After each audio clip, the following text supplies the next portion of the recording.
মোটামুটি টাকা হিসাবে 1,80,000 থেকে 2 লক্ষ টাকার মতো থাকবে। এইটা কোন দিন? যদি 3 দিনের মধ্যে যদি কারো উপস্থিত হয়, 3 দিন মানে 10 জিলহজ, ঈদের দিন সকালবেলা। কারো কাছে টাকা নাই, ঈদের দিন সকালবেলা এই টাকা হয়েছে, তারপরের দিন 3 দিন 12 জিলহজ মাগরিবের আগ পর্যন্ত যদি কারো কাছে একটু এই সময়ের জন্য হলেও যদি এই টাকাটা কারো কাছে এসে যায়, তাহলে তার উপরে কোরবানি করা ওয়াজিব, কোরবানি তাকে দিতে হবে।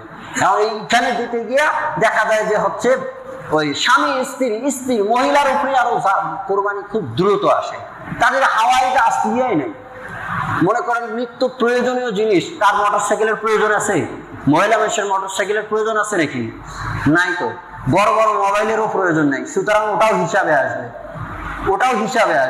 আর তাদের কাছে তো সোনা আছেই, এখন যে সোনার দাম, তাহলে তাদের উপরে কিন্তু খুব সহজেই সোনার সাথে একটু টাকা আছে, বাস, তাহলেই তার উপরে কোরবানি ওয়াজিব হয়ে যাবে। খালি সোনা আছে, কোনো টাকা নেই, একটি মোটেই টাকা নেই, তাহলে কিন্তু আসবে না। সোনা আছে কতটুকু? 7.5 ভরি হইতে হবে। সোনা 7.5 ভরি হইতে হবে, তো ওই পরিমাণ নাই, 2 ভরি আছে, 1 ভরি আছে, তাহলে তো হচ্ছে না। কিন্তু 1 ভরির সঙ্গে যদি টাকা অল্পও থাকে, তাহলে টাকা হিসাব আসে যাবে।